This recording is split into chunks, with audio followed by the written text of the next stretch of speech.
তাহলে একজন পড়ো, যে লেখকের নাম লেখা আছে সেই লেখকের নাম কে পড়বে? হাত তুলো। তুমি পড়ো, পড়ো, হ্যাঁ পড়ো, হ্যাঁ পড়ো। কি লেখা আছে এটা? লিও টলস্টয়, তাই তো? একদম ঠিক, বসে যাও। তাহলে আজকে আমরা কার সম্পর্কে পড়বো? Leo Tolstoy. আচ্ছা, তো তোমাদের পাঠ্যের মধ্যে লিও টলস্টয় লিখেছেন এরকম কোন গল্প সম্পর্কে তোমরা কি দেখেছো? বইয়ের মধ্যে আছে লিও টলস্টয় লিখেছিলেন বা বিদেশি লেখক, এরকম কিছু তোমরা কি জানো?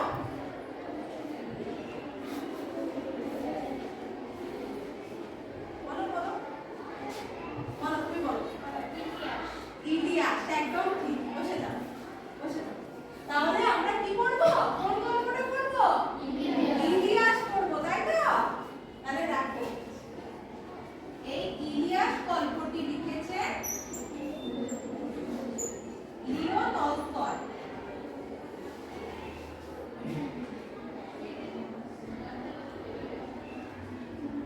তাহলে যে কোনো গল্প বা কবিতা জানার আগে সেই গল্পের উৎস কি বা সেই গল্পটি যিনি লিখেছেন তার সম্পর্কে আমরা জানি, তাই তো?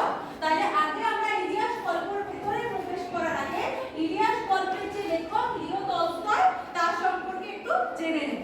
আচ্ছা তোমরা বলো তো, এখানে তো লিও টলস্টয়ের ছবি দেওয়া আছে, এনার ছবি তোমরা আগে কি কেউ দেখেছো? না আজকে প্রথম দেখছো? বলো তো, কেউ কেউ দেখেছো এর আগে? কেউ দেখোনি? আচ্ছা আজকে প্রথম দেখছো, তাই তো? আচ্ছা ঠিক আছে। তাহলে দেখো, লিও টলস্টয় কবে জন্মগ্রহণ করেছিলেন? কে পড়বে?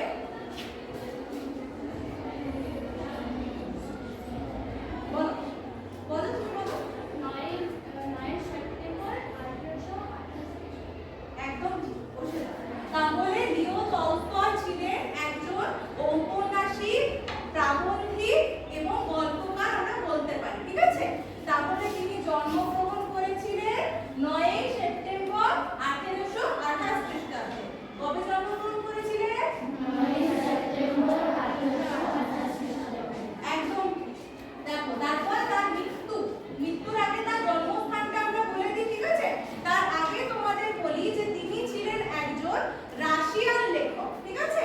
একজন রাশিয়ান লেখক। তোমরা তার জন্মস্থানের এখানে দেখতেই পাচ্ছ যে তার এখানে রাশিয়ান সাম্রাজ্য বলে একটা উল্লেখ আছে না? তাহলে তিনি ছিলেন একজন রাশিয়ান লেখক ছিলেন, ঠিক আছে?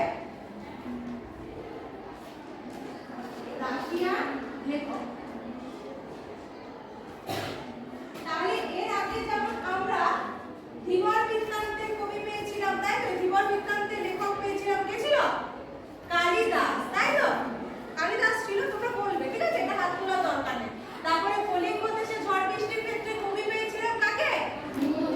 মুকুন্দ চক্রবর্তীকে। একদম ঠিক তেমনই একজন আমরা বিদেশি লেখকের নাম পাই, যিনি ছিলেন একজন রাশিয়ান লেখক। তার নাম কি? Leo Tolstoy. জন্মগ্রহণ করে 9 সেপ্টেম্বর 1828। একদম ঠিক। দেখো, তার জন্মস্থানটা আগে পড়ি, তারপরে মৃত্যুটা পড়বো। তাহলে তার জন্মস্থানটা কি পড়বে বলো? হাত তোলো।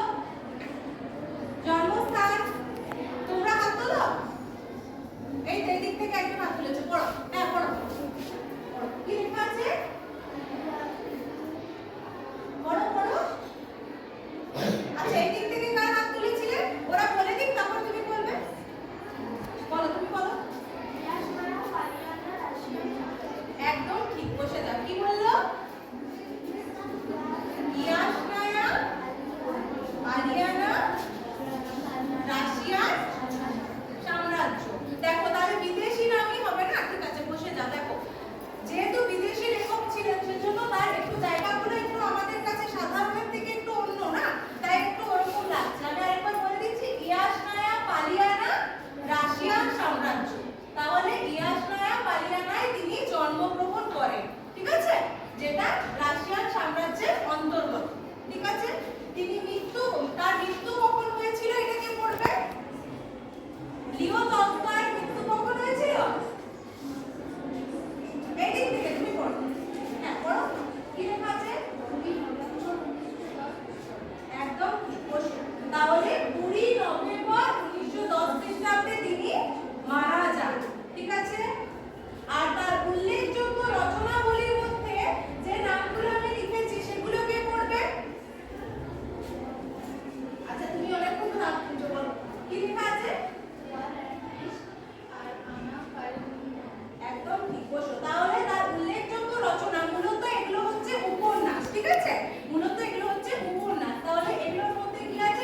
টলস্টয়, একদম ঠিক, বসে যাও। আচ্ছা, লিও টলস্টয় কখন জন্মগ্রহণ করেন? কে বলবে? আচ্ছা, এই দিক থেকে তুমি বলো। হ্যাঁ, তুমি বলো। কি বললে? 9 সেপ্টেম্বর 1928। আচ্ছা, ও ঠিক বলেছে? আচ্ছা, তাহলে একটু বলে দাও তো, মানে তুমি 9 সেপ্টেম্বরটা একদম ঠিক বলেছো, আর একটু তুমি বলো। একদম ঠিক, ঠিক আছে। 9 সেপ্টেম্বর 1828। ঠিক আছে, বসে যাও। আচ্ছা, তার জন্মস্থান কোথায় ছিল? লিও টলস্টয় জন্মগ্রহণ করেছিলেন কোথায়? নামটা একটু বড় আছে তাই না, ওই জন্য একটু মনে থাকছে না। আচ্ছা, একটু হাত তুলেছে, বলো বলো। একদম ঠিক, ইয়াসনায়া বালিয়ানা রাশিয়ার সাম্রাজ্য, ঠিক বলেছো, বসে যাও। আচ্ছা, তিনি তার মৃত্যু কখন হয়েছিল? মৃত্যু কখন হয়েছিল তুমি বলো। তার হ্যাঁ, 20 নভেম্বর 1910। খুব ভালো, বসো। আচ্ছা, আরেকটা বলি, তার আমি দুটো উল্লেখযোগ্য রচনা যেগুলো মূলত উপন্যাস, তাই বলেছিলাম না, তো সেই উপন্যাসগুলোর কি নাম? উপন্যাসগুলোর নামগুলো মনে আছে? 100 আর দুজন, আর বাকিরা একটা বলতে পারলে একটাই বলো। একটা পারবে? আচ্ছা, ঠিক আছে, তুমি বলে দাও, তারপরে আরেকটা আমি কাউকে জিজ্ঞেস করবো যারা হাত তুলুন। হ্যাঁ, আনা, একদম। আচ্ছা, ঠিক আছে, বসে যাও। আচ্ছা, বলো তো, ও বলে দিল, এবারে কে বলতে পারবে? ও তো বলে দিল না নামটা, এবারে কে বলতে পারবে? ঠিক আছে, তুমি একবার জোরে বলো তো, যাতে ওরা সবাই শুনতে পায়, তারপরে ওরাই বলবে। খুব ভালো, বসো। বলো, এরপর কে বলবে? হ্যাঁ, ওই তো হাত উঠছে, এবার উঠছে, বলো বলো বলো বলো, তুমি বলো।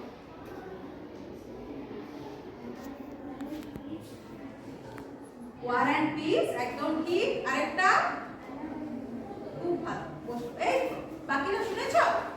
ঠিক আছে, তাহলে মূলত আমরা জানলাম যে তিনি একজন রাশিয়ার লেখক এবং তার সম্পর্কে আমরা বিভিন্ন তথ্যগুলো পেলাম। তাহলে তোমাদের যদি এরপর এই ছবিটা কেউ দেখায়, তাহলে তোমরা চিনতে পারবে তো যে এটা লিও টলস্টয়ের ছবি?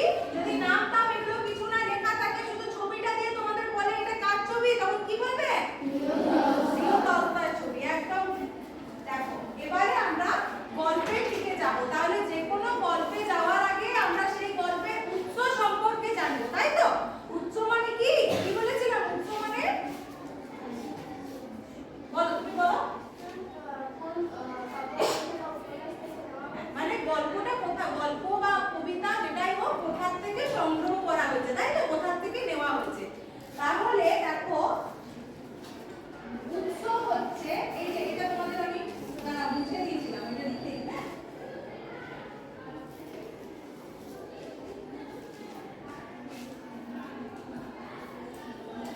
দেখো, তাহলে উৎস কি? এই যে ইলিয়াস গল্পটা রয়েছে, ইলিয়াস গল্পের উৎস কি? দেখো, তাহলে লিও টলস্টয়ের লেখা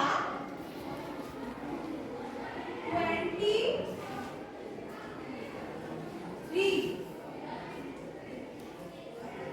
দেখতে পাচ্ছ বুকটা? 23 টেলস নামক গল্প সংকলনে এই ইলিয়াস গল্পটি প্রকাশিত হয়, ঠিক আছে?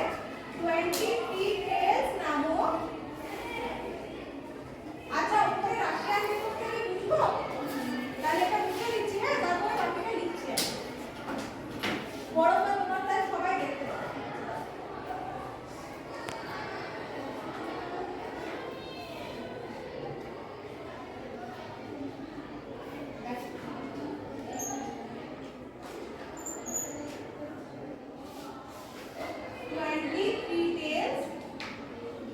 এটা দেখে রাখো, তারপর তোমরা বলবে কিন্তু আমাকে, আমি কিন্তু কোডটা দেখে বলতে দেবো না।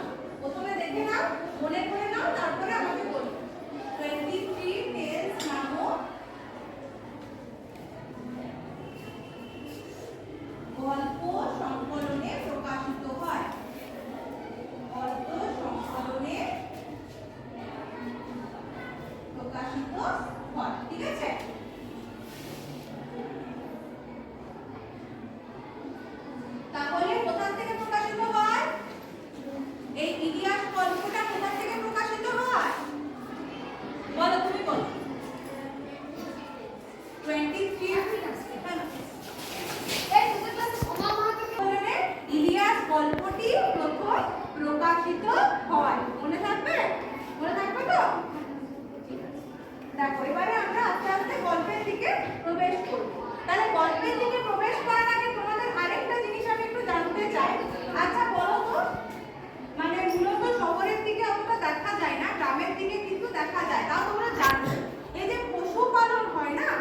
পশুপালন হয়, তাহলে ভারতে যেমন পশুপালন হয় বিদেশেও পশুপালন হয়। তাহলে ভারতে মূলত পশুপালনের ক্ষেত্রে কোন কোন পশুদের ব্যবহার করা হয় আর বিদেশে পশুদের ব্যবহার করা হয় সেটা তোমরা আমাকে বলবে। এই দিক থেকে বলবে ভারতে কোন কোন পশুদের পশুপালন করা হয়। যে কেউ বলতে পারো, 3-4 জন একটা একটা করে নাম বলো নিজেদের মধ্যে, বা দাঁড়াও তোমরা এতজন মিলে তোমাদের অসুবিধা হবে। ঠিক আছে, তোমরা এই বেঞ্চ আর এই বেঞ্চ 6 জন মিলে একটু আলোচনা করো। আর ভারতে কি কি কোন কোন পশুর পশুপালন করা হয় এটা আমাকে বলবে। ঠিক আছে, আর তোমরা এই বেঞ্চ আর এই বেঞ্চ একটু নিজেদের মধ্যে আলোচনা করো যে বিদেশে কোন কোন পশুদের পশুপালন করা হয় এটা আমাকে বলবে। আর বাকি যারা রয়েছে ওরা যদি কোনোটা না বলে বা ওরা যদি কোনোটা ভুল বলে তো তোমরা আমাকে এটা বলে দেবে, বুঝিয়ে দেবে। ঠিক আছে, তাই তোমাদের কাছে 30 সেকেন্ডস টাইম, 30 সেকেন্ডস আলোচনা করো দিয়ে আমাকে বলো।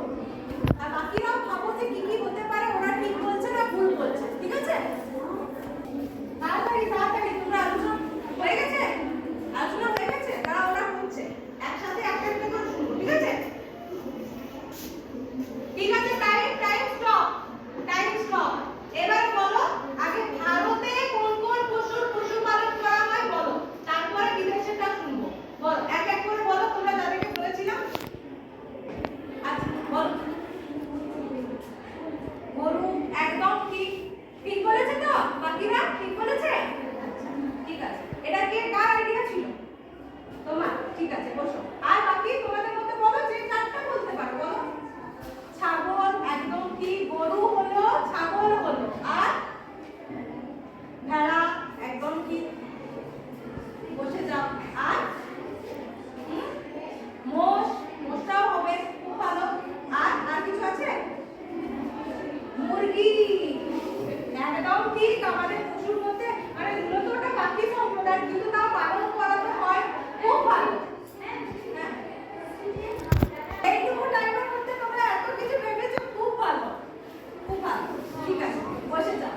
আচ্ছা, ওরা বললো না এরকম কিছু আছে তোমরা বলবে। আর দেখো ওরা বলেছে গরু বলেছে, ছাগল বলেছে, ভেড়া বলেছে, মোষ বলেছে, আর এমনি পাখিদের মধ্যে কি কি বলেছে? হাঁস আর মুরগি। কি বলছো? ঘোড়া। আচ্ছা, ঘোড়া পশুপালন তুমি ঠিকই বলেছো, ঘোড়া খাওয়া কিন্তু ভারতবর্ষে হয়? ভারতবর্ষে কোনো কোনো স্থানে হয়তো হতেও পারে। ঠিক আছে, বসে থাকো।